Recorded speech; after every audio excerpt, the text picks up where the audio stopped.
Hola, Creamy Babies. Bienvenidos a otro episodio más de esta temporada apodada la temporada maldita de su podcast favorito de crimen, La Criminalería. Yo ya diciendo que es su favorito, seguro es Obvio, uno de... sí, si nos están viendo, sí es su favorito. Sí, ¿Verdad que punto. sí? Sí. Y en esta ocasión nos toca hablar de un hombre que la verdad es que no quise investigar nada, pero Qué bueno. me tocó imprimir las fotos y dije, y el señor de la papelería así de... ¿En serio? Y yo de...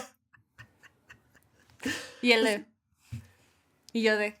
Gracias. Y ya, entonces sí se ve creepy, pero me llama mucho la atención, debo de decirlo, la cantidad de famosos con los que sale. Ella no sé quién es, la verdad, pero todos ellos sí los ubico y qué impresionante, porque al parecer es malo. Sí, bueno, el episodio de hoy, les quiero contar un poco la historia de cómo surgió este episodio. A ver. Porque cuando hicimos el ranking, empezamos a ver como de diferentes países y entonces mi esposo, como buen gentrificador británico blanco que es, tenía 3 opciones de Ajá. casos de Inglaterra. Le Ok. dije, de esos 3, ¿cuál crees que es el más icónico? Que es el que más ha El más quedado, pop. sí, el más pop, el que más se permeó en la sociedad británica, y él me dijo Jimmy Savile, y les presento a Jimmy Savile. La verdad es que yo no lo conocía, pero él, si tuviera que explicarlo, él es como un ícono transgeneracional de los medios británicos. Transgeneracional, o sea, es de que si conoces a un británico y le preguntas por Jimmy Savile, no importa qué edad tenga, no importa quién sea, te va a reaccionar, te va a decir, sí, o sea, sí van a saber quién es. No, Ok. no quiero explicar la reacción todavía. Entonces, creo que por eso me gustó mucho este caso, porque es muy interesante y es muy, muy conocido y es también muy asqueroso, la verdad. Pero bueno, para este episodio hay 3 materiales importantes, pero del que más me basé fue un documental que está en Netflix, una docuserie de 2 partes que se llama Jimmy Savile, a British Horror Story. Creo que Netflix está mucho haciendo como esa serie con casos y es como de American Horror Story, ¿no? Sí. Bueno, no, creo que no es American Horror Story porque eso ya es una serie. Eso es ficción, pero sí sí entiendo el punto. Y luego también hay otra serie ficcionada que esa no la encontré. De verdad me hubieran dado muchas ganas de verla, que se llama The Reckoning, que está creada por la BBC. Y por eso es que no la puedo encontrar. Por alguna razón, todo el material de la BBC es imposible de piratear. Tenemos un papá pirata. Y esa ha sido muy aclamada, tiene muchas buenas reseñas, pero si tienen Apple TV vayan a verla. Y la tercera, que es una de mis favoritas, es como mini documental que hizo un señor que se llama Louis Theroux, que es muy, muy famoso, uno de los mejores documentalistas de Inglaterra, que recién en este mes se volvió tendencia en el mundo porque sacó un documental con los ocupas de Israel. Ok. Sí, Sí, él es Louis vi la Theroux, sí vi la noticia. Sí. Entonces, él es buenísimo. Él pasó un fin de semana con Jimmy Savile en su casa, así de que se quedó a dormir y todo, y estaba muy creepy, la verdad. No sé nada de él, nada, pero tomé la decisión consciente de no investigar nada de él porque dije que me quería sorprender junto con la audiencia y de hecho así estaba recortando los gestos en mi casa y estaba mi esposa y ella de, ¿y él qué hizo? Y yo, no sé, pero míralo. No sé, pero imagínatelo, velo, Sí. imagínatelo. Pues ya con esto, ¿empezamos? Empezamos. ¿Listo? Intro. Corre intro.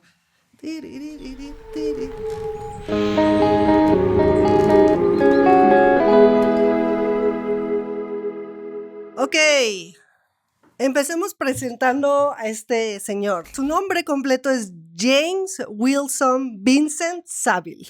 James Wilson Vincent Savile, ok. Sí. Puro nombre muy británico, así de que has rejuntado. Sí, de hecho, si supiera el nombre completo de mi esposo es igual que esto, o sea, así de... Sí, 3. Ha rejuntado... Luego me dices.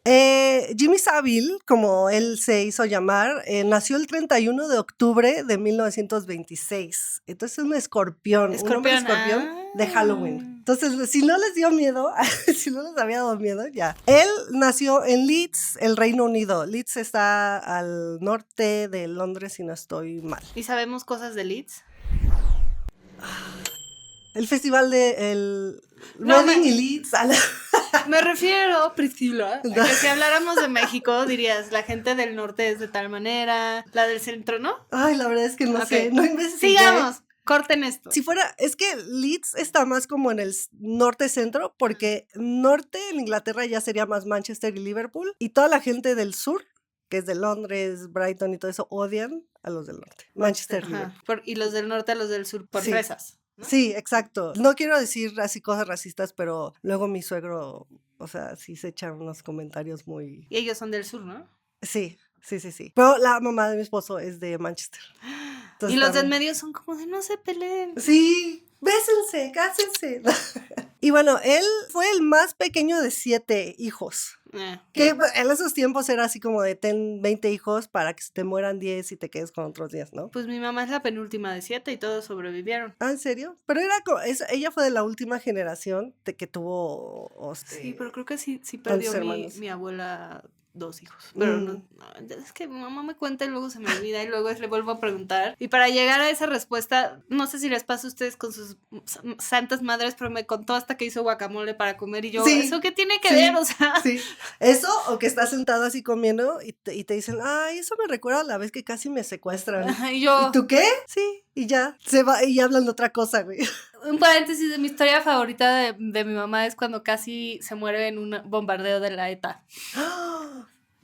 Iban a ir a comer, no sé por qué me dio risa, ya me tiene que dejar de dar risa la desgracia. Está viva. No, sí, exacto. Que iban a entrar a un restaurante a comer y había mucha fila, no recuerdo el nombre del restaurante, porque y si le pregunto ahorita, seguro 2 horas, ¿no? Pero te va a decir, recuerdo que era en 1900 Tijiri 3, y que mi abuelo era un poco cascarrabias y fue de, no, yo no voy a hacer fila aquí, no sé qué, y que se fueron y cuando iban caminando, explotó el restaurante y había sido la ETA. Y a partir de ahí todos hacían lo que tu abuelo decía, ¿no? Supongo. Pues ya era ese tipo de hombre, así que... Pero bueno, play a la historia. Tengo muchas preguntas sobre eso, pero no lo voy a hacer. Sigamos con la historia. El padre de Jimmy se llamaba Vincent Joseph Saville y él trabajaba como empleado de una casa de apuestas y de agente de seguros. Todo este contexto es muy importante. Qué rara combinación, ok. Sí, es muy rara. Y la mamá se llamaba Agnes Mónica Kelly y es ella la que está en esa segunda foto. Esa es la mamá de Jimmy Savile. Y ella era una ama de casa católica, eso sí, católica apostólica romana. Raro también en un país protestante. Sí y no, porque sí es raro, o sea, pero sí son más católicos allá. O sea, los protestantes son los que se fueron a Estados Unidos y hicieron el cristianismo y allá son más como, impera más el catolicismo. O sea, pero inventaron el protestantismo en el... sí, cierto. Sí, cierto. Me van a regañar. Te voy a dar clases de historia. De la religión. Yo confío en ti en todos los temas de religión. No confío siempre. Jimmy Savile sacó una autobiografía que es el único libro que ha salido sobre él y él lo escribió. Qué fascinante leerlo, seguro es puro narcisismo. Sí, es muy, muy fascinante porque les voy a leer una parte. Él, cuando habla de su papá, habla y lo describe como un hombre escrupulosamente honesto, pero escrupulosamente pobre. Jimmy, él dice que creció pobre, básicamente, ¿no? Y esta ha sido como toda la imagen siempre de él, toda la vida, de que su familia era pobre, trabajó siempre para lo que hizo, muy neoliberal como el pensamiento. Y también la verdad es que él creció durante la Gran Depresión Británica. Claro. Y la Segunda Guerra Mundial. Entonces, Jimmy a los 14 años él dejó de estudiar, cuenta en su biografía, y se metió a trabajar en una oficina. Luego a los 18 le tocó trabajar en minas de carbón durante la Segunda Guerra Mundial. Okay. Nunca fue a pelear, él solo era como un, o sea, sí entró como militar, pero era como más empleado así de carga en las minas y todo eso, ¿no? Qué cabrón, como que siempre piensas que los hombres de esa época pues iban a la guerra, pero una guerra significa mucho, ¿no? O sea, sí. Este güey trabajar así en la mina. Sí, no lo había pensado. Son muchos puestos también, ¿no? Sí, pero sí, el clásico es como el irte al... El soldado raso. Ajá, el soldado raso, exactamente. Y después de las minas también aquí puse que durante la guerra se puso a trabajar como recogedor de fierro viejo. Esa fue la única traducción que encontré porque era como metal scrap, no sé qué. A principios de los 40s, él también empezó a trabajar como, yo aquí puse selector. Para los que saben de música, hay una gran diferencia entre DJ y selector. Yo ya me voy a poner aquí de No, yo no la sé, a ver. DJ es alguien que mezcla, pero un selector es alguien que escoge la música para la fiesta, ¿no? Entonces como termina una canción, pone otro disco, pero pues al final de cuentas es como, o sea, ellos curan la fiesta. Él era un selector no encontré la traducción literal, pero aquí les llamaban dance hall, que en español serían como centros de baile. Siento que es como un Patrick Miller. Un poco sí, porque estos dance hall existieron durante la Segunda Guerra Mundial. Digo, por si no saben, en Inglaterra tal cual no llegaron los nazis. Pero Los estaban atacando más como por fuera, por Dover, Margate y todo eso. Pero aún así ellos sufrieron, ¿no? Sufrieron hambruna. Y los bombardeos. Fueron sí, como cierto. 40 días, una cosa así, Sí, ¿no? sí. Hoy estoy muy histórica. Hoy andas muy bombardeos de la ETA y la Segunda Guerra Mundial. Y estos dance halls sí tenían como un papel muy importante durante la guerra porque se hacían fiestas como para que los jóvenes que trabajaban todo el día por la guerra, sí se desfogaran, se fueran a relajar, se les olvidara un poco como las preocupaciones de la guerra. Entonces, Jimmy se volvió muy, muy, muy famoso en este circuito en Leeds y en otras partes como de Inglaterra. Qué cabrón que Inglaterra siempre ha sido como pionero en la música en todos los aspectos, ¿no? O sea, me parece muy impresionante esto también, que es como de, pues sí, había también en la Segunda Guerra Mundial como underground donde la música era el... A mí me sorprendió, yo cuando empecé a investigar dije, esto fue durante la guerra, pero sí fue justo por eso, ¿no? Pero aquí, anécdota mamona, pero la primera vez que fui a Manchester, entendí por qué las bandas de Manchester hacen el tipo de música que hacen. Como muy industrialosa. Sí, okay. Muy como, yo pensaba en Joy Division, así muy oscura, y de hecho yo fui en un diciembre y llegué y era así, la neblina más neblina del mundo. ¿Qué has visto en tu vida? ciudad Ya estaba oscuro porque eran como las 6, pero era en invierno, y las luces de la ciudad y todo así, lo entiendo todo. Sí, pues claro, ¿no? Es como un mood, un vibe. Exactamente, es un mood. Pero van a decir que parece Toluca, ¿no? También, pero que es la verdad. Pero con más luces. Y en Toluca ahorita sí. Unos chavitos. El siguiente Joy Division. Ah, sí. Pero bueno, eventualmente por esto, él se volvió muy famoso en este circuito, hacía muchas fiestas, lo conocían, y él acuñó y se autonombró el primer DJ del mundo. Esto eventualmente se desmintió, pero él dice que fue el primer hombre en Inglaterra y en el mundo en usar 2 tornamesas con micrófono. Pero eso no es verdad. Ok, solo lo dijo. Solo dijo, lo voy a decir porque nadie me lo va a negar. Exactamente. La realidad, o sea, el resumen de todo su background es que Jimmy era muy chambeador, muy, muy, muy, muy chambeador en su biografía. Y tú decís, si le otorgo algo es que era chambeador. La verdad es que sí, o sea, si le tengo que dar algo, sí es muy chambeador. Y en su biografía, de hecho el libro es muy poético, no lo leí, pero leí muchos extractos y también la forma en la que él habla es muy, muy rebuscada, muy poética, muy british para nosotros, se podría decir. Y él dice en su biografía que él se forjó así, tal cual, él se forjó en el crisol de la necesidad. Y que... ya me cago. Sí, ya de que bye. Y en inglés yo tuve que preguntar, ¿qué significa esto? ¿Qué es esto? Mi nivel de inglés no llega, no da a lo que está diciendo. Él con esta frase lo que quería decir es que él siempre buscó tener más. O sea, él sí tenía aspiraciones, no como de, ay, solo quiero mi carrito, mi casita, no. Él quería ser famoso, güey, él quería dinero, él quería poder, él quería todo. Narciso. Desde que nació, ¿no? Y la segunda cosa importante es que Jimmy Savile mentía un chingo. Y no sabemos si todo lo que él cuenta en su biografía es verdad. Pueden ser que muchas cosas hayan pasado, pero también exageró, mintió en otras. Porque, por ejemplo, él siempre, toda su vida hasta el momento que se murió, hizo mucho énfasis en el que era pobre, que era de clase trabajadora, su papá era escrupulosamente honesto y la chingada. No hay mucha información para verificar esto porque muchos de sus hermanos, para cuando él ya era famoso, unos ya habían muerto y otros decidieron nunca hablar en público. Ajá. Y solo... ¿Se los billeteó? Ajá. No sabemos, pero supongo que sí. Y lo único que se encontró es que una de sus hermanas comentó a medios alguna vez, de manera muy esporádica, que Jimmy en su infancia era muy, muy, muy, muy, muy raro y sí lo describió como un psicópata. Y que él que tenía actitudes muy como psicópatas. No, o sea, no matar como animales, pero que mentía mucho, que era como muy charming, muy encantador, pero que al mismo tiempo ella lo veía y decía, algo no está bien contigo. Y es lo único que sabemos. Qué miedo.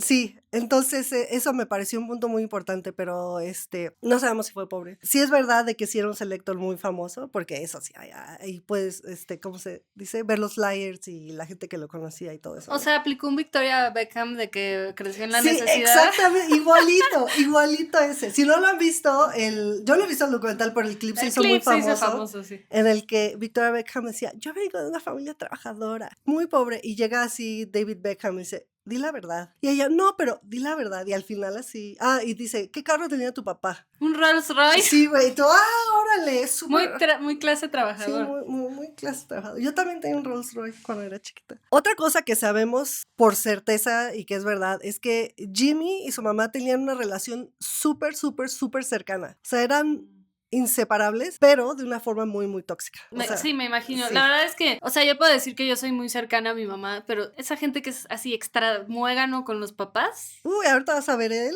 ¿Qué tal Es muégano era con la tóxico, mamá? tóxico, Porque sí. estaba muy cabrón. Estaban enamorados. No, pero ahorita, bueno, no sé, ahora que lo pienso. A los 50 le seguía diciendo, mamá, y... No, espérate. Ella, espérate. Jimmy siempre buscaba la aprobación de su mamá, siempre, todo el tiempo. O sea, todo lo que hacía era para complacer a su mamá o para que su mamá le dijera, ay, qué bien, mijito. Pero como... Mijito. Sí, mijito, qué bueno. Pero como cualquier mamá de la época y tal vez también de nuestra época, ella no se sentía impresionada de nada de lo que hacía Jimmy. Era como el güey podía haber escalado el Everest y dijo, pues era tu trabajo, ¿no? Ir a escalar el Everest, Sí, ¿sabes? sí, O sí. sea, entonces, encontrar la aprobación de una persona así de entrada está muy cabrón. Y aquí me voy a adentrar un poquito en él, y spoiler alert, pero Jimmy llegó a ser un hombre multimillonario Me en imagino, Inglaterra, sí. así súper podrido en dinero y muy, muy reconocido en Inglaterra. Entonces, con su primer millón, él compró un departamento, sí, Pensé en la canción. con su primer millón. ¿Tú qué comprarías con tu primer millón? Me compraría una vacación así, pero de que asquerosamente lujosa. Sí, porque ya ahorita ni una casa puedes comprar con $1 millón. No, una vacación asquerosamente lujosa, así de que primera clase, En todo. Ajá, donde sea, no sé, a algún lugar que quiera ir, pero así de que de esos hoteles súper exclusivos, de que casi me visten así de que, ya sabes. Con masajes, Ujú. sí. Ay, qué Eso me rico, yo compraría quiero con eso. mi primer millón. Muy bien. Con su primer millón, él compró un departamento en Scarborough, que voy a sacar, hubiera impreso un mapa aquí de Inglaterra. Leeds está como en el centro y Scarborough está como arriba de Leeds, pero en la costa. Ok. Y Leeds está cerca, un poco cerca de la costa, pero como 1 hora, ¿no? Ok, su casa de playa. Sí, era su casa de playa y compró el departamento para su mamá, pero él realmente compartió ese departamento con su mamá siempre, a pesar de que estaba a nombre de la mamá y era para la mamá, él vivió ahí siempre con su mamá. Ya. Hasta que la mamá murió. Y después de que su mamá murió, Jimmy Savile mantuvo el cuarto de su mamá intacto. Ay, no, qué creepy. Limpio.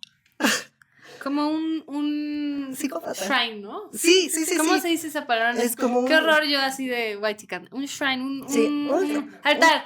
un altar, Un sí. altar, sí. Un shrine, güey. Un shrine, güey. Oye, tengo una duda. Dime. Los papás de Jimmy se quedaron juntos, se separaron. Sí se quedaron juntos, pero su papá falleció como en 1950, si no estoy mal. O sea, para cuando él tuvo éxito y compró este Sí, departamento. el papá ya no no. estaba. Ok, Sí, ok. exacto. Cada año, Jimmy mandaba a la tintorería la ropa de su mamá, o sea, para que estuviera ahí, en el cuarto. El cuarto estaba intocable, estaba como el momento que ella murió. Más psicópata hubiera sido que nunca hubiera mandado la ropa de la mamá a la tintorería para que siguiera oliendo a ella.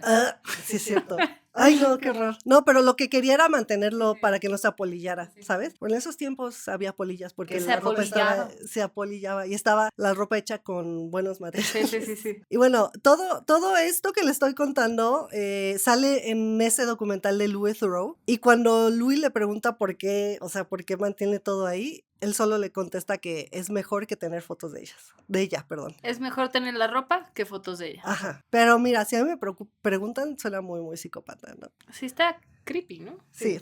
De entrada. Sí, no, güey, yo no podría, o sea, hay gente, cada quien vive su duelo, ¿no? Pero hay gente, y eso no me gusta tampoco, que hacia el día siguiente que se mueren regalan la ropa o la venden, o sea, no. Nosotros con las camisas de mi papá hicimos ositos, como de peluche. Entonces yo tengo uno, mi mamá tiene uno, mis sobrinos tienen cada uno y mi hermana uno.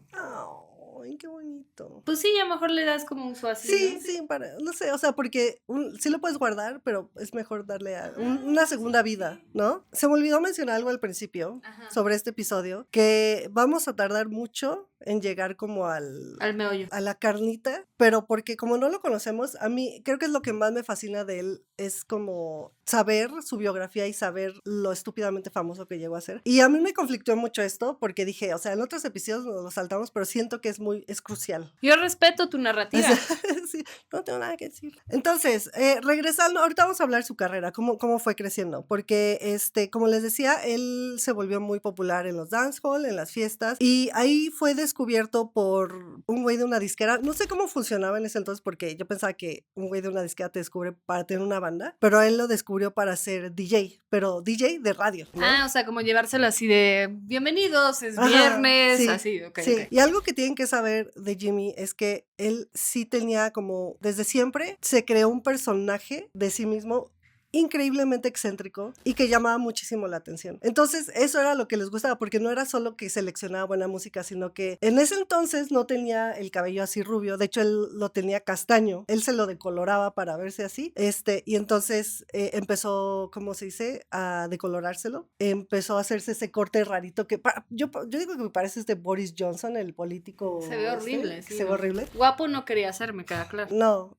pero él quería llamar la atención, usaba Claro. como ropa muy, dependía del momento o del evento, pero usaba como ropa Adidas, ¿sabes? Como en esa época de la chamarra y los pants. Ajá, como el jumpsuit completo, Ajá, ¿no? exacto. Sí. A veces se disfrazaba, por eso fue descubierto, o sea, era alguien que realmente llamaba muchísimo la atención, Claro. ¿no? Si lo veías. Y aparte también hablaba muy como rimbombante. Como el Toño Esquinca de ese momento. No, porque, o sea, sí reconoces la voz de Toño Esquinca, pero Toño Esquinca está X, ¿no? O sea, como lo ves y es como, ¿tú quién Bueno, eres? sí. Un tipo cualquiera. Pero Un se tipo cualquiera. hizo famoso de eso, pues. Sí, entonces su primer trabajo chingón como DJ fue en una radio llamado Radio Luxembourg, que era como...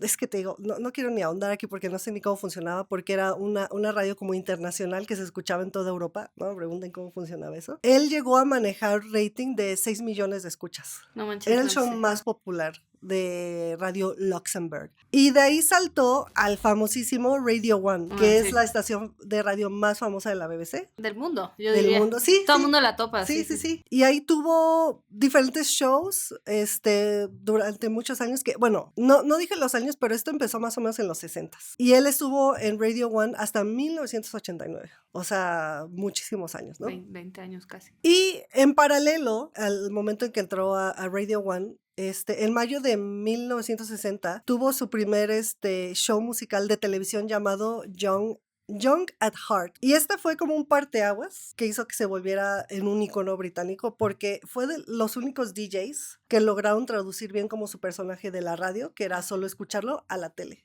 Y aquí viene lo que te decía, o sea, él, o sea, lo veías y lo reconocías. Era todo un personaje. Sí, era ¿sabes? un personaje. Y como te decía, él ahí fue cuando se empezó a decolorar el cabello. Y decían que él se pintaba el cabello cada semana de un color diferente, pero como la tele era blanco y negro no se daban cuenta, pero si lo veías en persona era como verde, amarillo, ya, ¿sabes? Sí, o sea, en 1964 se convirtió en el primer presentador de uno de los shows más icónicos de Inglaterra, llamado Top of the Pops. Él fue presentador de Top of the Pops hasta 1984.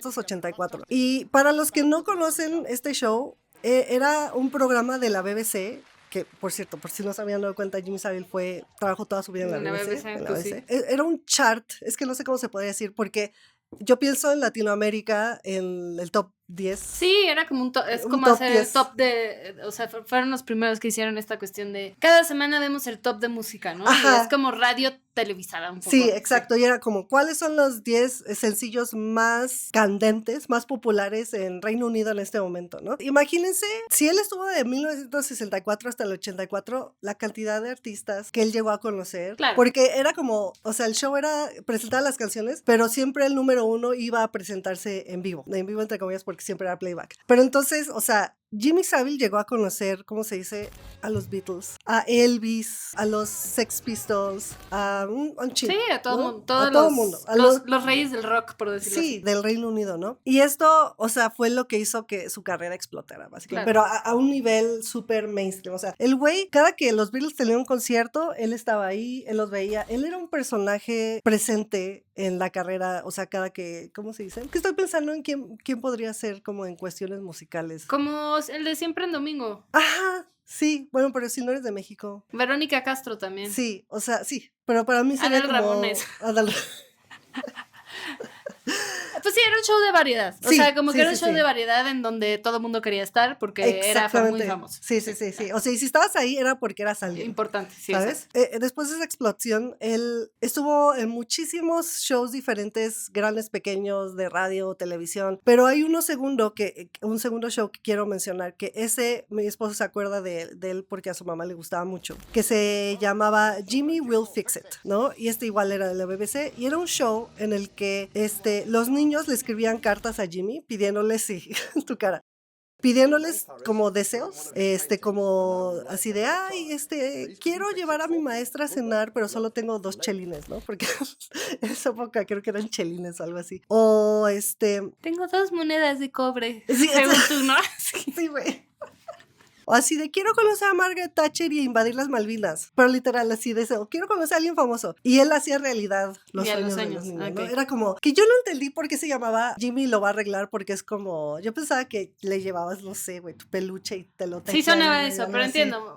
I'm gonna fix your dream, ¿no? Así como de... Ay, no. Ahora les voy a contar otra parte importante de Jimmy, que fue todo su trabajo altruista, que eso es lo que más me llama la atención de toda esta historia. A mí no, es como Oprah. Le encanta presumir que ayuda. Yo no confío en Oprah, ni en Bono. Ah, puta, Se bueno, los yo dejo tampoco, aquí. Sí, yo tampoco. Esa gente que como que pregona que es buena, no es buena. Sí. Estoy de acuerdo. Pero bueno, él hizo una estúpida cantidad de labor altruista, así pero estúpida. Yo cuando estuve investigando fue como de, no me imaginaba que ahora tenía tiempo de hacer otras cosas, ¿sabes? Uh-huh. Pero bueno, él recaudó fondos para hospitales a través de caminatas, de maratones que él hacía, tipo se iba de Leeds a Scarborough, marchando, caminando, corriendo. Y eso lo hacía como cada año, o se metía como a, ya sabes, esas carreras como de caridad, ¿no? Él organizaba eventos con gente rica para donar. Que también siento que es un poco eso, ¿no? Codearte ahí con la gente. Sí, por supuesto, sí. Y también participó en muchos de los BBC Children in Need, que, o sea, investigué qué era y era como el Teletón de la BBC, básicamente. Teletón. Ahora que estoy pensando, él podría ser como Chabelo. 9. Sí, 9. Es la cuenta. No, ya. Lo más importante de esta historia, él también hacía trabajos de voluntariado en hospitales e instituciones psiquiátricas en Inglaterra. Ok. Bueno, hasta aquí yo no tendría por qué juzgarlo, ¿no? En teoría es buena persona, pero... Sí, pero no, aquí es donde ya empieza todo. El desmadre. Sí. El desmadre. Los lugares donde él hacía más voluntariado eran, recuerden estos nombres, el hospital de Stoke Mandeville. Todos estaban en diferentes partes de Inglaterra, no tanto en el norte, más bien como el centro, ¿sabes? Okay. O sea, el de Stoke Mandeville estaba como al sur de Londres, pero, o sea, casi en la otra costa. Luego también en el Leeds General Infirmary, que Infirmary, no sé por qué le llaman así, pero es un hospital, básicamente, de Leeds. El hospital psiquiátrico de Broadmoor. Y un instituto llamado Duncroft, que era como un centro de detención exclusivo para niñas adolescentes. Sí.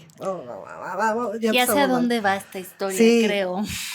En el documental que vi de Netflix hay una anécdota que lo quiero mencionar porque ya ahorita, yo ya había visto el documental hace como 2 años, porque salió me parece en el 2022, pero ahora que lo volví a ver fue como, se me hizo muy interesante que cuentan que una anécdota de Jimmy, esto lo dio en una entrevista así como de que se sentó así con su amigo del talk show de la BBC y empezó a contar que sobre su trabajo de voluntariado como paramédico. Es que no era paramédico, era más como solo se subía a la ambulancia porque obviamente no podía ser así como primeros auxilios, sí, nada, solo estaba ahí como ahí. Su trabajo de médico como timador, más que nada. Sí, no sé, raro, solo estaba ahí y como era un personaje era como, ay, qué cool que aquí está Jimmy. Como que llamaba la atención, ¿no? Sí, y él contó en esta entrevista que una vez le tocó ver como un decapitado, el accidente, la cabeza había quedado abajo de un tráiler.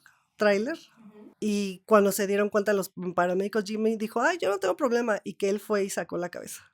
Que él lo contaba así como todo feliz, como de, ay, sí, y me metí como abajo, anécdota. Sí, y saqué la cabeza, ya sabes, ruido de público riéndose en los 60s, Y a mí se me hizo súper creepy, la verdad, porque fue como de, este trabajo altruista, como dices, hizo que se acabara codeando con gente muy, muy, muy rica y muy, muy, muy poderosa. Y una de ellas fue Margaret Thatcher, que si no saben, fue una de las primer ministros de Reino Unido más controversiales del mundo que está aquí. Ella es Margaret Thatcher. Sí. Y Thatcher en particular le agarró mucho cariño a Jimmy, pero porque coincidía mucho como con la idea política que ella tenía, que eso fue lo que más la hizo famosa. Si no han visto The Crown, la temporada donde sale Margaret Thatcher, ahí siento que sale bien resumido, porque una de las cosas que ella quería era que la gente o el pueblo dejara de esperar que papá gobierno les diera dinero. En este caso, seguro social, como estancias infantiles, todo ese tipo de cosas. Y ella esperaba que gente de la sociedad talentosa y millonaria ayudara a esa gente a proveer a proveerles ese tipo de cosas. Que en papel sonaría bien, ¿no? Porque es como de los ricos. Sí, se están haciendo están pagando los impuestos, ¿no? Como por decirlo así, ¿no? Exacto. En práctica... Sí, no, en práctica es una tontería, porque entonces, ¿para qué tenemos gobierno, güey? Mejor tenemos un feudalismo, güey, donde los ricos nos dan el dinero ya, ¿para qué pago impuestos? Sí, ¿no? como idea política me parece interesante ejecutarla. Pero se puede decir que eso es neoliberalismo. Sí. Básicamente es neoliberalismo. Sí. Entonces, pues Jimmy quedaba perfecto, así como con la idea que ella tenía, porque el güey estaba recaudando dinero para darlo a instituciones benéficas, o sea, que el Estado se supone que debía de darle dinero, ¿no? Entonces era como, güey, eres mi hombre perfecto, te amo. Gracias por existir, ¿no? Y bueno, también, obviamente, como se codeaba con gente muy famosa, era súper cercano a la familia real, específicamente a Carlos y a Diana, ¿no? Y era tan cercano a ellos que se volvió como en su, ¿cómo se podría decir? Su persona de PR de la familia real. Y él tenía una carpeta. El publicista de la familia real, ok. Y siempre que tenía un problema de imagen pública, que en esa época fue la peor que tuvieron, siempre le hablaban a él y le pedían consejos. Y él tenía como una carpeta de relaciones públicas, de qué hacer si te pasaba esto, qué hacer si te pasaba esto. Ellos confiaban plenamente en él y, ¿no? Qué miedo. Siempre la familia real siempre se acabó juntando con gente bien pinche horrible, pero bueno. Gente muy oportunista, ¿no? Y al final la gente oportunista generalmente es horrible. Sí. Ahora hablaremos un poco de la vida privada de Jimmy, porque pues era una persona pública y como persona pública todo el mundo se cuestionaba así de qué hace en su vida privada, con quién está saliendo, si le gustan los hombres o las mujeres, ¿sabes? Y la realidad es que al día de hoy no es tanto un misterio, pero en esa época era un total misterio para todos. Era tan público y tenía un personaje tan público que nadie sabía nada de lo privado, absolutamente nada. Él nunca se casó, nunca se le conoció una pareja romántica, ni hombre ni mujer. Y eso lo menciono porque muchos justificaban en ese tiempo así de que no andaba con nadie porque, pues era... Seguro era gay. Seguro era gay, ¿no? Se la vivía manejando por todo Reino Unido en un camper que tenía por trabajo, por gusto o por lo que sea, así, güey, bien raro. Aparte era un camper así como un double decker británico. Y atrás tenía una cama redonda con peluche, así como un cobija de peluche. Muy 60s, ¿sabes? Muy buen gusto. Sí, exacto. Bueno, para la época sí, ¿eh? Y él se la pasaba viajando así para los eventos de caridad. Entonces, si no estaba en la casa, en el departamento de Scarborough con su mamá, estaba manejando con su camper así en toda Inglaterra, ¿no? Y en el documental entrevistan a la que era su secretaria personal, ¿no? De Jimmy. Qué miedo ser la secretaria personal de alguien así. Sí, pero, o sea... Spoiler alert, ella nunca se enteró de nada. O sea, imagínate la forma en la que él logró como compartimentalizar eso, su vida para que pues la gente más cercana a él nunca se enterara, ¿sabes? Yeah. Y es algo que dicen mucho en el documental. O sea, que Jimmy sí, ya después de que fue descubierto, se dieron cuenta que él tenía a la gente que mantenía cerca, amigos, la realeza, Margaret Thatcher, muy lejos de la gente que llegó a abusar.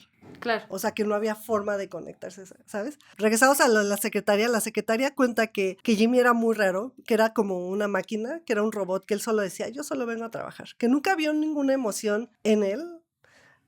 Hasta el día que murió su mamá fue la única vez que lo vio llorar, pero como les decía, como era un personaje, ella nunca sabía si le estaba hablando en serio, si estaba enojado, si estaba feliz. Claro.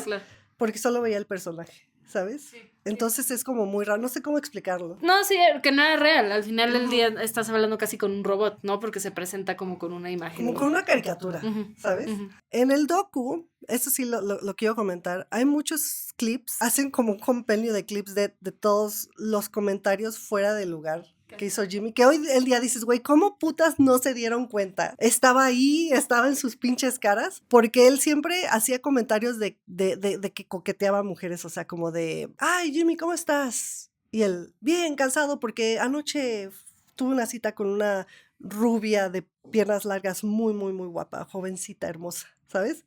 Pero así súper fuera de lugar. Bien rabo verde. Y, sí, y todos, ¿sabes? Ujú. Entonces, como, hay un clip que muestran que no se llega a ver, pero estaba en Top of the Pops y estaba rodeado de como muchas chavitas. Como de canes. No, de chavitas, porque ahí invitaban como a chavitas gente que que querían ir a bailar, ¿sabes? Así como de...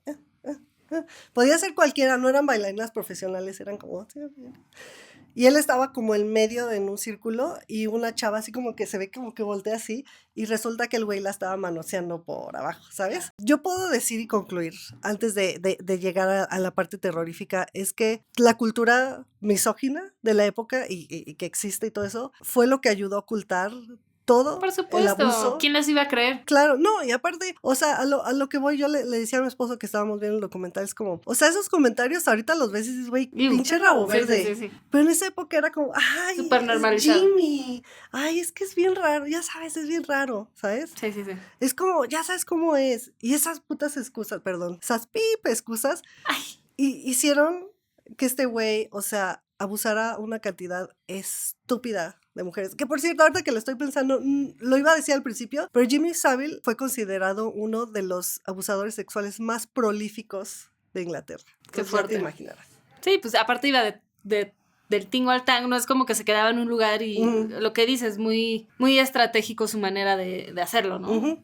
Exactamente. Y luego, ya estoy lista para que me horrorices. Sí, porque ya llegamos al punto del Ok. abuso. Ay, me caí. Ay, no, ¿qué? Ya.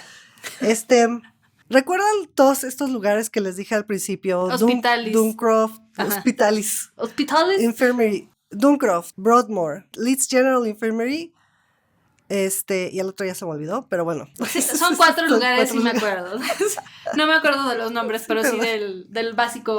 Sí, empecemos con Duncroft, Ujú. que sale en el documental. El hijo, no, era el sobrino de la dueña de cuando Jimmy Savile iba. Cuenta haber visto a Jimmy Savile todo el tiempo ahí, ¿no? Claro. Que iba casi cada fin de semana. Y le sacaba mucho de onda porque pues era una institución donde, ¿cómo se dice? Todas eran adolescentes, niñas adolescentes, o bueno, de 8 a 15 años. Niños.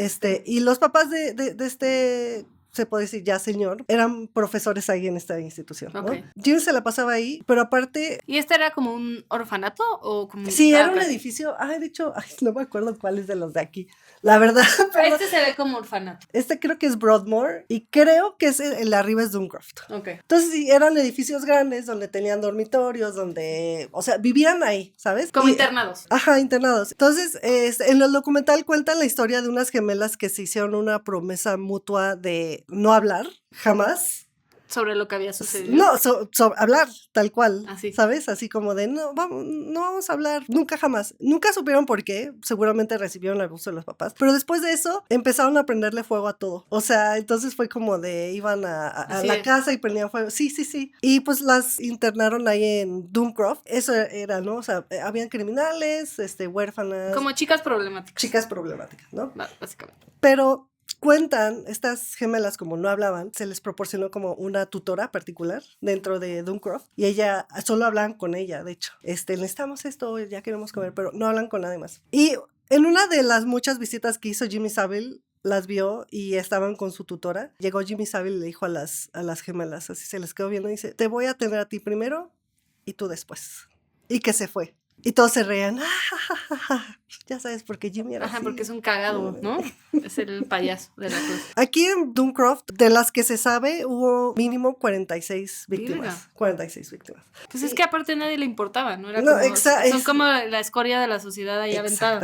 Exactamente. Y entre muchas de las cosas que víctimas decían era que Jimmy las drogaba y las metía a su camper y las abusaba sexualmente. Uf. Pero ya vamos, a los detalles vamos a pasar más adelante porque voy a hablar de víctimas específicas que salen Ok. en el documental. Entonces nos vamos a ir por hospital, ¿verdad? El segundo hospital es el hospital psiquiátrico de Broadmoor. Él empezó como voluntario y después se volvió en gobernador de Broadmoor. O sea, básicamente era el dueño. Qué raro. Y eran instituciones como gubernamentales. Es como el DIF, por ejemplo. Tiene un director, sin importar Ajá, que el quién. director es la segunda Sí, dama, sí, sí, ¿no? sí, sí, De la primera dama. Que ahorita que está diciendo eso me puse a pensar si el esposo de Sheinbaum es director del DIF o está haciendo trabajos de... No sé, la verdad. Sí, me cayó ahorita en la Seguro cabeza. sí, pero no lo sé. Y entonces esto significaba que él vivió un tiempo dentro de las instalaciones de Broadmoor, tenía su propio cuarto y aparte tenía la llave maestra de todo el edificio y de todas las áreas del Sí, edificio. todas los cuartos, todo, sí. Sí, y hay en el documental hay entrevistas de él dentro de Broadmoor para su programa de televisión, uno de esos muchos programas de televisión, donde está entrevistando a varias mujeres que tienen retraso mental y estaba acostada en su cama y le pregunta así como de, eres muy bonita, ¿no? Y así de, ¿quién es tu hombre favorito? Y la niña dice, Jimmy, ¿sabes? O sea, la verdad es que ese estaba muy, muy creepy. Y bueno, nos vamos a ir al tercer hospital, que era el Leeds General Infirmary. Y en este lugar, él tenía acceso a la morgue. Era de las únicas personas que tenía llave para la morgue. Ajá. Y esto es importante porque si saben y son mórbidas como yo, fun fact, se le restringe mucho el acceso a los hombres a las morgues en todos lados. Ya. Hoy en día en las funerarias están buscando más mujeres que se dediquen a eso por la cantidad de abuso sexual, de necrofilia que llevan a cabo los hombres. Qué asco. Y ¿Por entonces, qué son así, eh? güey, le meten su verga a todo lo que se mueve. Ah, no, ¿verdad? Se ve como tía, güey, así de... Pero no en este caso, ¿no? Porque ya ni se mueve. Sí. Es como... Pero bueno, continúa, por favor. Ok, y en este hospital hay una anécdota que cuenta uno de los pocos hombres que tenían acceso a la morgue. Cuenta que Jimmy Savile, cuando iba a visitar todas las noches, se iba a meter a la morgue con un libro. Y él decía, es que necesito el silencio de los muertos. Y también en las entrevistas, en esos programas de talk show que iba, le preguntaban, y él así muy natural decía, es que me gusta estar con los muertos, me gusta hacerles compañía, y me gusta el silencio. Y era de que se quedaba toda la noche ahí. No quiero ahondar en este tema, pero les voy a decir, abusaba de los cuerpos. Hacía de lo que pensaban que hacía.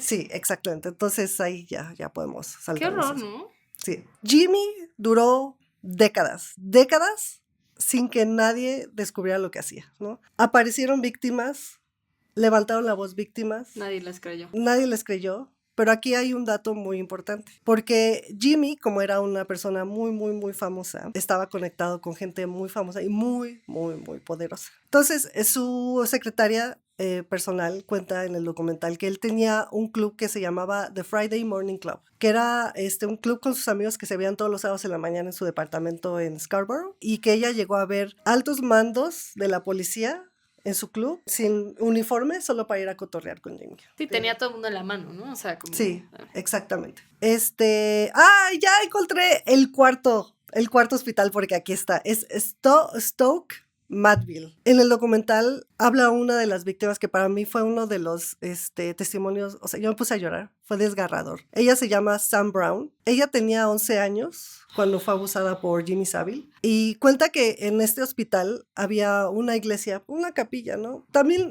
aquí no sé si es un tema cultural, pero era como un hospital grande y tenía una capilla, pero no como las capillas que ves ahorita en los hospitales, que son súper chiquitas, que solo tienen como un Cristo. Sí era como una iglesia católica con una congregación mediana, ya, ¿sabes? Ya. Como aledaño al hospital, por decirlo. No, estaba dentro del hospital. Entonces no sé cómo, o sea, no pregunté, pero estaba ahí cerca. Supongo que, por ejemplo, cuando fallecía un paciente, pues ya lo velaban ahí y lo enterraban y todo eso, ¿no? Trigger alert. Ajá. Alerta de disparo. Trigger warning, no, ni lo estoy diciendo bien. Trigger warning. Voy a hablar de abuso a menores muy, muy fuerte. ¿Ok? Entonces, si se quieren saltar, nos vemos más adelante. Adiós. Sam cuenta que ella iba muy seguido con su familia. La iglesia era una familia católica igual, que iba todos los domingos y todo eso, y que llegó a ver a Jimmy muchísimas veces ahí. Y que ella era de los niños que recolectaban como el diezmo, ¿sabes? Así con su platito que iba por la fila. Dice que el abuso de Jimmy empezó muy sutil, ¿no? Que la veía. La grumió. No, fue más como que la veía y lo primero que hacía era como, ya sabes que ay, perdón, me estaba alejando del micrófono, que la agarraba de la cadera, de la cintura, ajá. que luego le agarraba aquí para masajearla así como los hombros, que puta, me caga eso, güey, o sea, Sí, pinches como el intrusivos. tío Tochi, ¿no? Sí, el tío que, el tocón, ¿no? Que te manosea. Pero que eso luego, subió de tono. Porque ella era como monaguillo, ¿no? Entonces estaba muy presente ahí y Jimmy estaba en el hospital. Entonces luego cachaba a la niña cuando estaba como en el cuarto ese de atrás de los padres. Porque Jimmy andaba en todos lados, ¿no? Todo eso, el abuso empezó a escalar a que Jimmy le metía la mano debajo del vestido, ¿no? Y el tema del vestido, a mí, o sea, se volvió algo muy delicado para ella. Porque como niña, ¿no? De 11 años, en esa época, Solo lo usas único vestidos. que te ponían era vestidos y luego ibas a la iglesia los domingos y te tenías que vestir bien. Y ella empezó a repudiar el vestido porque obviamente era algo que le daba acceso muy, muy fácil a Jimmy y le causó problemas con su mamá porque ella no se quería poner vestido, se quería poner pantalón. Por eso no le pongan vestido a las niñas si no quieren. Y ella lo odiaba, le daba así un asco porque, y no le podía decir a su mamá. Yo ¿no? creo que Nada. también lo relacionaba con el abuso, ¿no? O sea, No, no claro, solo el claro. acceso, sino que es como el Sí. instrumento que le permitía al güey meterle la mano, ¿no? Sí, Qué horror. exactamente. Y dice que ella empezó a usar 3 pares de calzones para protegerse. Ahí sí, no te rías, carita. Me dio ternura, o sea, como de que, o sea, en la inocencia infantil es como de, sí, con 3 calzones. Sí. O sea, sí, qué cabrón. O sea, me da sí. risa como su inocencia infantil, no el hecho Sí, de... ¿no? Y y que también a veces ella cuenta que todavía no tenía su periodo, pero que se metía tampones adentro para, o sea, básicamente se tapaba lo más posible para que cuando Jimmy se acercara no pudiera hacerle nada. Sí está... Está muy fuerte. Está o gacho, sea, está de gacho. verdad. ¿Sabes qué? Algo que aprendí de este episodio es que hablamos de estos temas y obviamente no vamos a decir los detalles por moro, pero cuando escuchas los detalles, o sea, si de por sí ya me da horror, es más horrible de lo que yo pensaba. Y como ¿sabes? que te disasocias luego, ¿no? Y dices, esto le pasó a alguien, pero ya cuando como que lo contextualizas que era una niña de 11 años haciendo cosas que, o sea, no sé, como metiéndose tampones y poniéndose 3 calzones porque en su mente inocente pensaba que eso lo iba a detener, es como más desgarrador, como dices. Y aparte, sí, a mí creo que lo de los tampones me dolió más porque es como, a esa edad no deberías ni siquiera saber que es un tampón, sí, claro. Sí, yo no sabía que ese hoyo existía cuando tenía 11 años. Tu vagina. Mi vagina. Y bueno, ella cuenta que le causó tanto trauma. De hecho, les recomiendo ver su testimonio, es desgarrador, de verdad. Que en la escuela, cuando era como el recreo, se escondía en el closet, no quería ver a nadie, le tenía miedo a todo mundo, pero que aparte ella tenía discusiones internas, culpándose, diciéndose que era una tonta, que era una sucia. Siempre te culpas. Y ella fue algo que cargó hasta muy grande, o sea, y nunca lo habló con nadie hasta después, hasta de verdad, o sea, es que no quiero decirles hasta cuándo, pero les voy a decir después hasta cuándo. Está bien. Confiamos en ti. Sí, y bueno, imagínense como les decía, esto duró décadas, ¿no? Jimmy Savile estuvo trabajando en la BBC desde los 60s hasta los 80. hasta los 2000s. El programa duró hasta el 89. Sí, el programa de Top of the Pops fue hasta los 80s, pero él, como una personalidad de la BBC, trabajó hasta los 2006. No manches, 2004. nada. Sí. Y ya después de eso, él se retiró, pero seguía siendo como un personaje. Entonces, ahora sí que si trabajas en los medios, sabes que este tipo de cosas, aunque no salgan a la luz oficialmente, existen los blind items. Pero yo somos fans de los blind items, por cierto. Y los rumores, ¿no? De los medios. Entonces, pues como Harvey Weinstein, ¿no? Que igual tardó muchísimo tiempo en salir a la luz, pero todo el mundo sabía qué aguas con él. Sí, porque al final de cuentas, este tipo, o sea, por más que lo quieras esconder, este tipo de cosas salen a la luz, ¿no? Entonces los rumores vivieron así por décadas, ¿no? El problema es que se quedaron en rumores, ¿no? O sea, decían, ya saben cómo es Jimmy. Ay, sí, no es que Jimmy, ya sabes que le gustan las niñas chiquitas. Y entonces aquí es donde entra un personaje importante que no está impreso porque alguien porque alguien lo imprimió. Pues yo. Y es un periodista llamado Marion Jones. Marion era un periodista galés que trabajaba en la BBC. Y él sale en el documental. Él es un poco el hilo conductor del documental. porque él cuenta que alguna vez fue de chiquito al show de Jimmy Will Fix It, que él era muy fan de él y que lo vio en la tele cuando era niño y que cuando fue a verlo en el show que sintió una vibra muy oscura de él. O sea que ya sabes como la frase no conozcas a tus Never ídolos. meet your heroes porque Ajá. sí, ajá. Y a eso le pasó a él. Y él cuenta que desde ahí como que se empezó a obsesionar, porque aparte también él trabaja en la BBC, ya de adulto, y empezó a escuchar esos rumores, ya sabes, como radio pasillo de, ay, ya sabes cómo es Jimmy. Y él empezó a investigar. No lleves a tu hija al programa así, ¿no? Ajá, cosas así. Y entonces él trabajaba, era periodista de investigación, no era como el periodista que iba a la calle. Entonces él hacía piezas de investigación, hizo piezas importantes sobre la guerra de Irak, cosas así. Y entonces él empezó a investigar a Jimmy por su parte, era más como un proyecto personal que algo que había pichado para la BBC, ¿no? Y él empezó a encontrar las historias de las víctimas. Pasaron muchos años hasta que él pudiera ponerse en contacto con las víctimas. Y aquí llegamos al 2007. La policía de Surrey, que no me acuerdo dónde es Surrey, fue contactada por una mujer que quería denunciar un incidente en la escuela de Duncroft que había pasado 30 años antes, ¿no? Y esto abrió abrió la investigación. De ahí, con sus declaraciones, descubrieron que habían 3 víctimas más relacionadas con Sí, como que Duncroft. le empiezas a rascar así. Ajá, y ya sí. sale, ¿no? Todo el... Sí. Esto obligó a la policía a llamar a Saville para que diera como su testimonio, ¿no? Todo esto está en la docuserie, por cierto, ¿no? Y durante este interrogatorio, Jimmy lo niega todo, ¿no? Pero aparte para esto entonces ya tenía 80 años, ¿sabes? O sea, ya estaba... Ya se veía. Ya se veía así, sí, todavía, acá ya se ve normal, pero ya se veía aquí.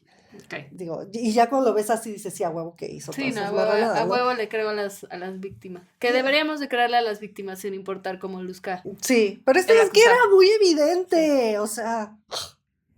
Y aquí durante el interrogatorio descubrimos con más detalle lo que hacía Jimmy en Duncroft, ¿no? Que era pedirle sexo oral a las niñas. Esto fue lo que dijeron las víctimas. Se me hizo muy raro. Pedía que le cepillaran el cabello o que le dieran un masaje. Todo esto lo sabemos porque la policía le decía, pidió sexo oral de las niñas, y él decía, no. Pero aparte él no decía no, decía, lo niego absolutamente, ya sabes, como ruco británico, sí, así, súper... Categóricamente lo niego, ¿no? Sí. Y al final del interrogatorio, que por eso les digo que tienen que ir a verlo, bajita la mano, Jimmy empieza a amenazar a la policía, diciéndole así de, ya hablé con mis abogados y vas a ver quién soy yo. Casi, palabra, o sea, no lo dijo exactamente, pero algo así. Porque aparte habla muy rimbombante, entonces no sé tal cual las palabras. Y empezó a presumir que tenía conexiones con la policía.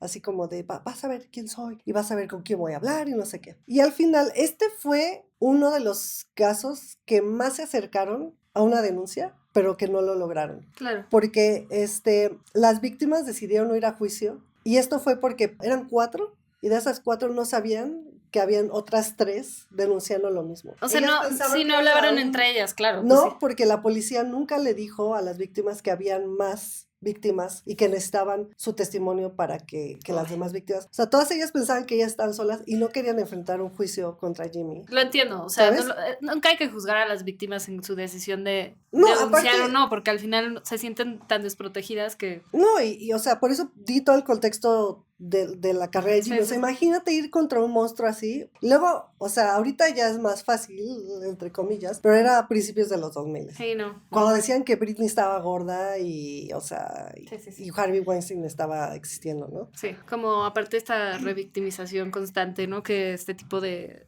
situaciones les traen sin ningún tipo de protección porque no la tenían, ¿no? O sea... Y bueno, aquí todo lo que les voy a contar es como paralelo a la investigación de Marion Jones, porque él se enteró de esto, de este caso que se abrió en Surrey, y él decidió investigar, ¿no? Y aquí él cuenta que lo que le ayudó más fue el internet, porque antes era como cómo contactabas a la víctima, no había forma, y aquí cuentan que en Inglaterra había una red social que yo no sabía que existía en el 2007 que se llama Friend Reunite, que yo creo que es como el antecedente a Facebook.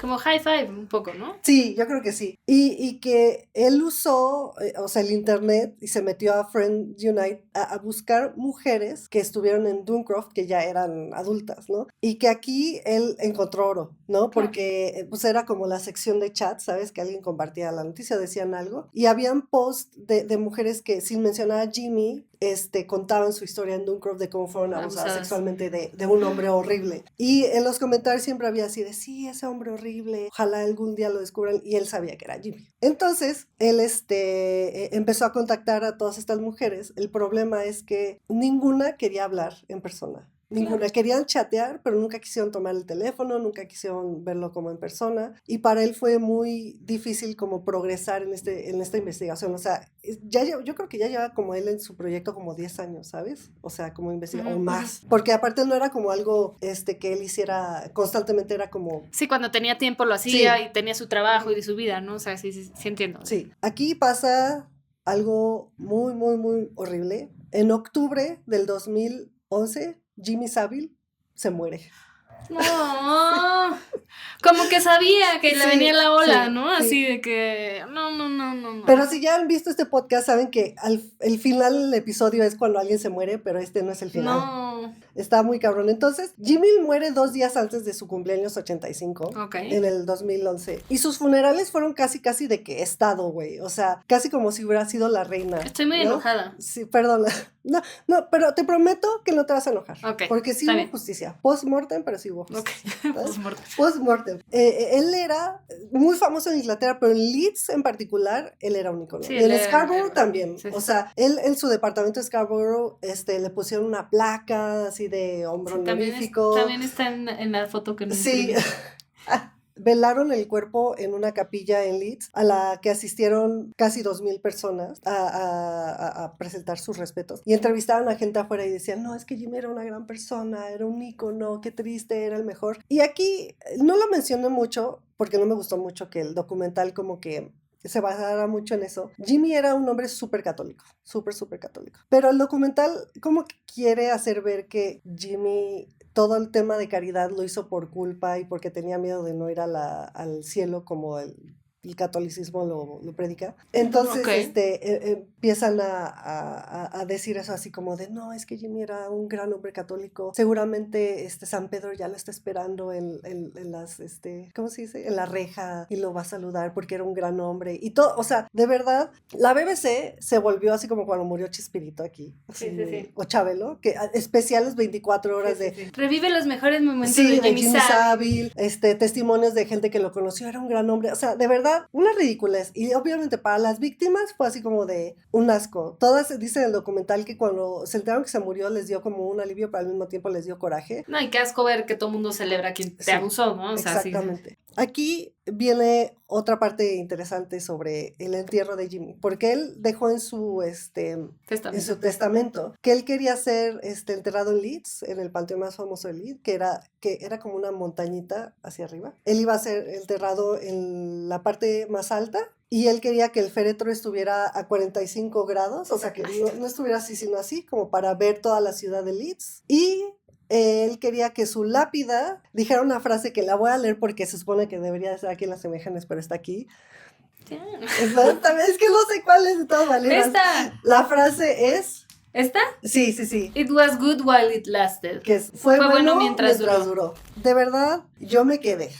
Quedé. Te quedaste fría. Y como dices, muy narcisista. Está muy, muy rimbombante esa lápida. Sí. O sea, está gigantesca, horrible. Después de que murió Jimmy Savile, en esta página friendreunite.com, las víctimas empezaron a hacer una fiesta y muchos comentarios así de qué bueno, The Witch is Dead, pinche mierda que se murió, y Marion así fue como encontró a una de las víctimas que fue la que le abrió como el acceso a más víctimas, que se llamaba Karen Ward. Ella fue la primera que accedió a hablar en persona y frente a una cámara con Marion, y ella tenía 14 años, ella estaba en Duncroft y ella cuenta que Jimmy le pidió que le diera sexo oral, ¿no? Es una de las víctimas. Como les decía, Marion aquí ya empezó a entrevistar a más víctimas, todas de manera anónima, o sea, sí accedieron a ser grabadas, pero de que no se veía su cara, de que distorsionara la voz y todo eso. Y entonces esto hizo que Marion pudiera pitchar ahora sí a la BBC, era un show que se llamaba Night News, algo así. Como 60 Minutes o así. Ajá, les pichó así de, tengo acceso a todas las víctimas de abuso de Jimmy, las voy a entrevistar, y su editor así de, a huevo, si tienes las fuentes, va. Todo esto pasó, o sea, perdón, me equivoqué, todo esto pasó antes de que muriera, pero cuando murió, Marion le dijo a su editor, vamos a apurar esto, vamos a sacarlo casi, un mes. Sí. Un mes después de la muerte de Jimmy, porque esto tiene que salir, esto es una notición, no sé qué. Y el editor, de la nada, le empezó a poner peros, le empezó a poner trabas, le empezó a decir, no, es que no podemos confiar en estas mujeres, son solo mujeres. ¿Cómo sabemos si están diciendo la verdad? ¿No? Y él así, no, es que sí. Después como que lo subieron como de mando, era como su editor, luego el editor del editor, y luego jefes, y hasta que le decían, no, vamos a posponerlo, es que ahorita están saliendo muchas piezas de Jimmy, no quieren meter eso, dicen que está muy raro, que hay que respetarlo, no sé qué. Y al final, creo que como un mes después de la muerte, le dijeron, no queremos la historia, guárdala, destrúyela, eso Claro, no puede existir sí. aquí. Pues es que era o sea, este güey era de la BBC.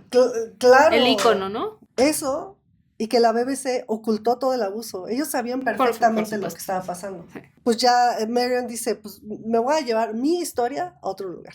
Y 10 meses después, 2 meses antes del aniversario luctuoso de Jimmy, ITV, que es otro canal de televisión de Reino Unido, decidió publicar la historia. Ok. Y aquí explotó la tacha así de una manera impresionante. O sea, no tienen ni idea. Salió, y si habían 10 víctimas, salieron 20, 30, 40, 50, una cantidad estúpida de víctimas. Estúpida. O sea, y de verdad ahorita les voy a decir cuántas víctimas se registraron al final. Qué asco. Y bueno, esto afectó mucho a la BBC, porque Marion salió a decir, yo esta historia ya la tenía, la BBC lo ocultó, y de hecho estaba dentro del documental, ¿no? Porque pues era ITV es la competencia de la BBC, ¿verdad? Y la BBC tuvo que sacar un comunicado diciendo que ellos no sabían de nada, y que no pueden creer lo que se está publicando, y no sé qué, ya sabes, como queriéndose lavar las manos, ¿no? Sí. Y el periodista de, sí sabía, chico. Sí. Tanto que yo lo intenté publicar, Sí. ¿no? Sí. La noticia explotó de una manera brutal, tanto que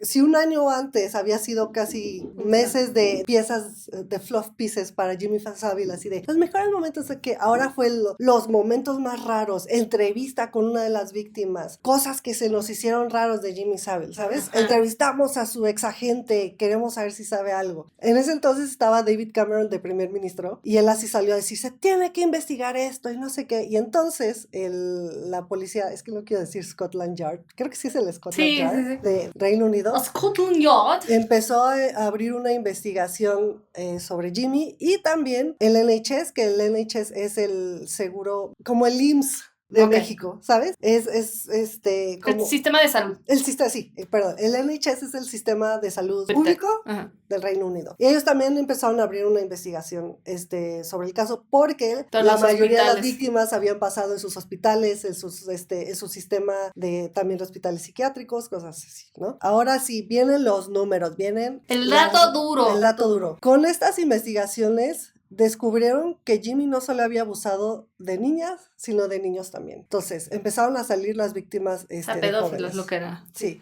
La investigación arrojó que Jimmy no solo abusó de niñas y niños, sino también abusó de personas con discapacidades mentales, personas en coma, con parálisis, adultos mayores, hombres y mujeres en la morgue, ¿no? Que ya habían fallecido. Y que el rango de edades, hasta el día de hoy se sabe que era de abusos desde 5 años hasta 75 años. O sea, está muy, muy, muy, muy, muy cabrón, ¿no? Y que el primer caso registrado de abuso, pero, ¿cómo se dice?, ante la policía, fue en 1955. O sea, antes de que fuera famoso. Y bueno, te prometí un final feliz. Pues, se podría, yo digo que sí, yo digo que es un final feliz. Te voy a escuchar, ¿ok? Pero sí. no estoy convencida. Después de que explotó la noticia, muchos fans de Jimmy cayeron en negación, pero el resto básicamente sí creyeron las acusaciones, y se podría decir lo desheredaron después de la muerte. Y pasaron muchas cosas. De entrada, la casa de Scarborough, la que él tenía con su mamá y todo eso, la grafitearon, así, y le pusieron pinche pedófilo ahí en la placa.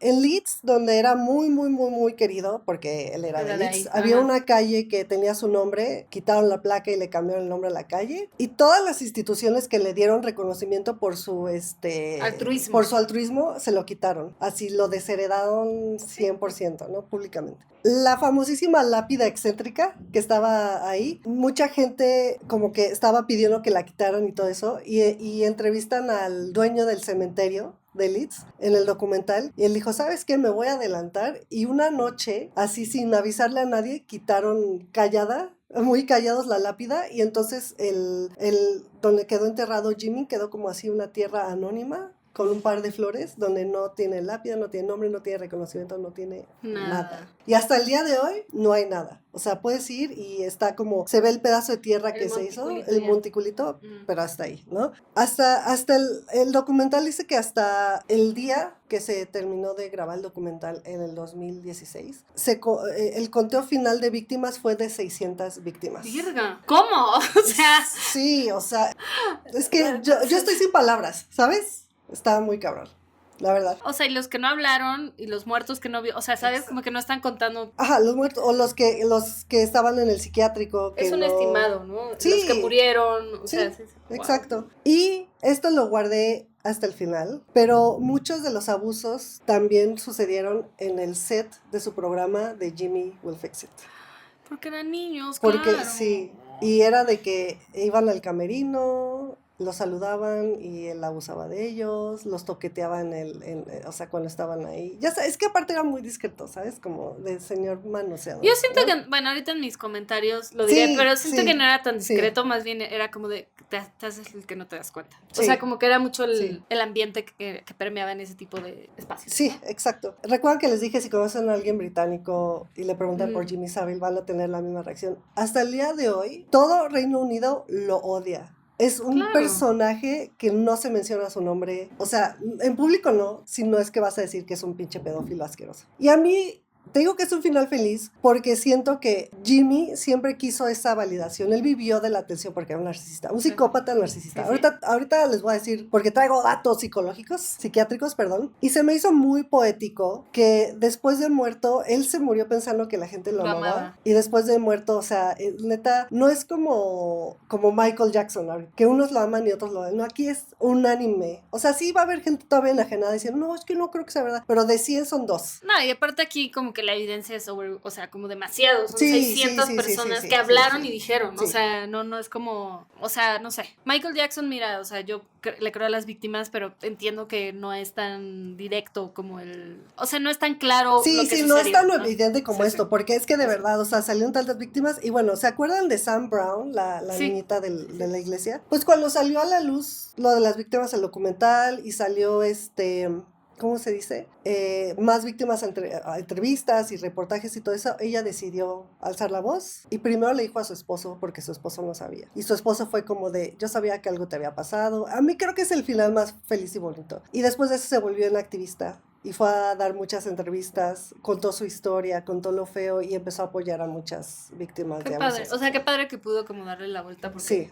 Sí, tal vez voy a estar equivocada, pero algo que me gustó de esta historia fue la capacidad de la sociedad británica de poder, por lo menos, hacerle justicia a las víctimas. Asumir la responsabilidad que tuvo, ¿no? Sí. La BBC, pues que chinga a su madre porque ellos sabían, como dije, ¿no? Y la BBC... Sí. ¿Qué? Ellos, por eso decía que ellos sabían, porque pasó en el set. Él tuvo muchos shows ahí y era un radiopasillo, era un secreto a voces, lo sabían. El problema es eso, es que como lo veían como su minita de oro, era su sweetheart, como era su presentador estrella, no querían hablar, no querían decir nada, pero aparte eran los tiempos, ¿sabes? Que era muy normal, en el que también las groupies de los Rolling Stones eran de 14 años, que David Bowie tuvo relaciones con una chava de 14 años, o sea, y yo amo a David Bowie, ¿saben? Y me costó mucho trabajo eso, todavía lo amo, pero es como un factor de la época y es algo que, por eso es muy importante el día de hoy, no normalizar ese tipo de actitudes, ese tipo de comentarios. Y creerle a las víctimas, o sea, si alguien, bueno, ahorita ya digo mis conclusiones. Bueno, ya, nada más para terminar, hay un video que les voy a dejar en el link del Patreon de un psicólogo británico que da el perfil psiquiátrico de Jimmy y él cuenta que sí, que Jimmy era un psicópata narcisista, más psicópata. Lo narcisista narcisista venía con lo psicópata, pero sí era... No alguien mames, que nació. para violar a 600 personas tienes que ser un psicópata. Sí, O sea, exactamente, sí. Pero bueno, ahora sí. ¡Opiniones! Opiniones. Chris, el micrófono es todo tuyo. el micrófono es todo mío. Tengo muchos piensos. El primero siendo como pensando en el perfil que es con lo que acabas de terminar. O sea, sí es un psicópata narcisista, pero ¿qué pasó ahí? O sea, y como que me refiero a de dónde viene esta persona y por qué es así. No se Sí, sabe. no, exacto, No sabemos, nadie sí. ha hablado, los hermanos no han hablado y por algo no han hablado. Seguramente dentro de su propia casa también había violencia, ¿no? A eso me refiero, ¿no? Como que nadie nada más nace así. Mira, hay algo que no quise mencionar porque es que también no se sabe, es especulación, pero en la serie de The Reckoning dramatizan una escena de la mamá de Jimmy que no se sabe si pasó, que ella va y habla con un sacerdote y se está confesando y dice, hay una oscuridad dentro de mi hijo. Pero más bien lo hicieron como para que siento darle que- línea a la historia, sí. pero no sabemos si pasó. La gente tiene como que busca como razones, ¿no? O sea, a mí me haría mucho sentido que él hubiera sufrido de algún tipo de abuso también. Ujú. A pesar, y además de que era el último de los hijos y era el favorito, ¿no? Y Ajá, ya como, o sea, exactamente. como que vas como que agarrando pedacitos y te vas dando cuenta que se va formando esta persona. Y lo digo más porque el nivel de violencia que alcanzó, porque tal vez no asesinó a nadie que sepamos, pero el nivel de violencia que alcanzó me parece peor que muchos de los casos que hemos Sí. visto aquí, porque al final del día es justo, no solo es que abusaba, no sé, o sea, y no para hacerlo menos, pero no es como que abusaba de la edecán del programa, ¿no? Sí, Se sí, iba a exacto. lugares donde la gente estaba vulnerada y donde veían este Exacto. güey que veían en la tele y que era un ídolo y que venía y como que ganaba la confianza de la gente así. Entonces como que para mí ese nivel como de crueldad y frialdad y psicopatía es mucho peor que muchas de las historias que hemos visto aquí, ¿no? O sea, como que en varias hay como razones, ¿no? Aquí lo Sí. que veo es como, neta, está muy cabrón. Lo otro que veo es cómo siempre justificamos a nuestros ídolos. Sí, de verdad. Ay, es que aunque nos duela, pero sí hay que, o sea, cuando hacen algo malo, sí hay que dejar de consumirlo. Nada de, ay, separamos el artista del arte, no. Y a mí me cuesta trabajo con algunos más que otros Sí. y es como de, hay a veces que te pasa que decides ignorar, ¿no? O como que te agarras de la parte que es como, ay, esto lo dicen pero nadie lo ha comprobado, ¿no? Ya sé. Y Sí. está bien, o sea, yo no estoy diciendo si está bien o mal, cada quien creo que lo decide, pero por ejemplo, a mí me pasó con J.K. Rowling. Yo no les puedo explicar Ay, lo fan que era de Harry Potter. O sea, sí. pueden preguntarle a quien sea yo, o sea, de que en el trabajo hasta el día de hoy me asignan todo lo de Harry Potter porque Y yo tú, ya llegué no de soy quiero. fan de Harry Potter y ahora es como, me arruinaron como, o sea, su propia creadora me arruinó la experiencia. Sí. Pero ya entiendo que Harry Potter ya creció mucho más y es mucho más y todo y eso, pero ya no puedo, o sea, ya no lo disfruto. Como que para mí, como una niña closeteada, Sí, ¿sabes? sí. Como que Harry Potter era como de sí, o sea, este libro te está enseñando que la diversidad es lo más importante, que la fuerza está en la diversidad, que por ser diferente no estás mal. Ujú. Y luego esta mujer así de que Sale- se convirtió en Voldemort, ¿no? Pero En recapitulando, ¿Qué tal que siempre fue Voldemort? sí, y su protagonista era Voldemort, ¿no? Sí, Harry. sí, sí. Así es que entendieron mal la historia.